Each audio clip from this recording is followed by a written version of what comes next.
So from the shin on shin, even though I have this structure built here, my partner can still drive their knee heavy. And if this happens, if I start to lose that position and I start to lose that angling off, I'm going to switch now into half guard. Okay, so I'm going to take this opportunity, knowing my partner is likely to drive their knee forward, okay, to now transition into half. Okay, so when I'm here, she's driven her knee very heavy. It's very difficult for me to drive my heel up away from my hamstring here. So what I'm going to do instead is pass the knee through this gap. So I'm going to allow Emily to continue to drive that knee through. I'm going to take my knee behind her butt here. Okay, and I still have control on the inside.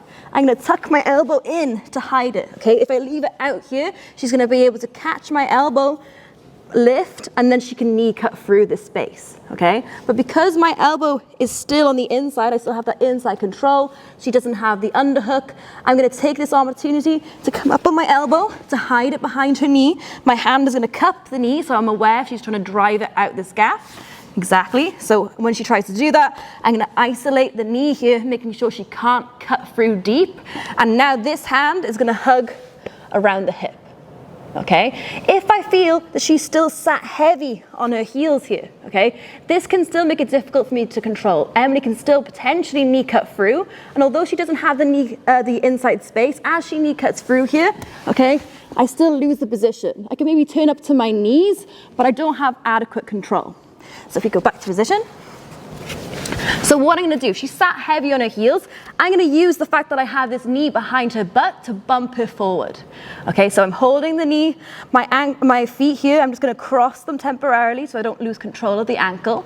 Okay, and now I'm going to bump behind her butt to get her to base her hands. Okay, that now takes the weight out of this bottom leg, and it's going to allow me to put a knee torque.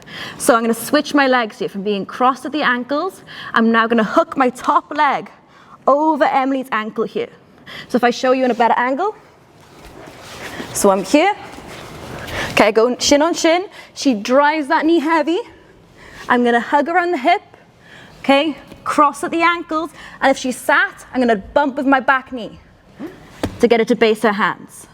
Now, once I'm here, this top leg is what's going to hook over, okay? I'm going to hook my ankle over Emily's ankle now, so that if she tries to knee cut through, I have that torque at the knee. So I have the isolation on the knee with my hand, and I now have my ankle crossing across her ankle. Now that I'm here, what I'm going to do is, from this position, I'm going to start to bump my hips underneath Emily's hips, okay, to start to off-balance her. So I use my toes on the mat to add traction. I'm going to keep bumping through, and now I'm going to take this bottom hand from hiding underneath my ribs. I'm going to reach deep for the far leg. So I'm going to start to pull this far leg in nice and close to me here, so I can really off-balance Emily. So she doesn't have much of a base now. So the leg is extended away. I'm hiding my elbow so she can't use it to knee cut through. I'm now going to reach and extend out and pull her knee in towards my chest. Once I get to here, I use my toes on the mat to start to get her hips on top of my hips. So I'm now going to be very much on my side, so my hips being square to the ceiling. So I'm going to start to bump underneath so that I have it elevated off the mat. Okay, from here, I'm going to keep using my toes on the mat to pull myself all the way to the top position. All the way through this, I'm not releasing that hook on the ankle.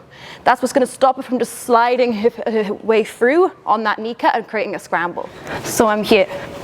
Okay, Emily's going to drive heavy into me. I'm losing that positioning. I can't elevate her from here. So I'm going to take that opportunity to pull her in close. I'm going to keep this back leg hooking just to protect myself. Bring my knee behind. My elbow's going to hide underneath my own rib cage.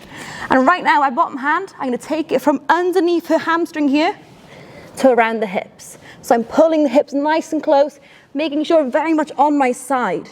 If I'm laying flat, okay, you can see how that exposes my bottom elbow. Emily can grab my elbow off the mat and she can knee cut through here. Okay, even though I have the underhook, it doesn't matter. If I'm not on my side enough, she can still flatten my upper body, which is more important even than the underhook. So when I'm here, I have to be up on my side, okay, hiding that space, making it hard for her to redig the underhook here. I'm gripping on the hips, and I'm keeping my body connected so that space is very closed, If I feel she's still sat heavy on my heels and I'm unable to do anything, I use my top leg to bump behind her and get her to base her hands. That takes the weight out of my lower body now and gives me more options. So from here, I'm gonna switch my hooks, okay? My top leg is gonna hook over her ankle to create that knee torque. So look, my leg is stepping over and hugging the ankle, and I'm keeping my hamstring and my heel connected.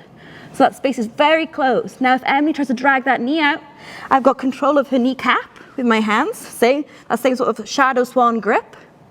And then my heel is catching the ankle.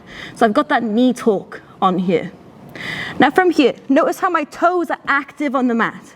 Okay, I'm gonna use my toes on the mat to help me reach and grab that far leg. I'm pulling the hip bone and the knee here in nice and close to my chest. So now her base is narrowed. Okay, she doesn't have a very strong base here. Once I'm here, I use the traction of my foot on the mat to help scoot my hips under her hips. So now she's based up on my body. From here, I keep stepping through using this bottom leg.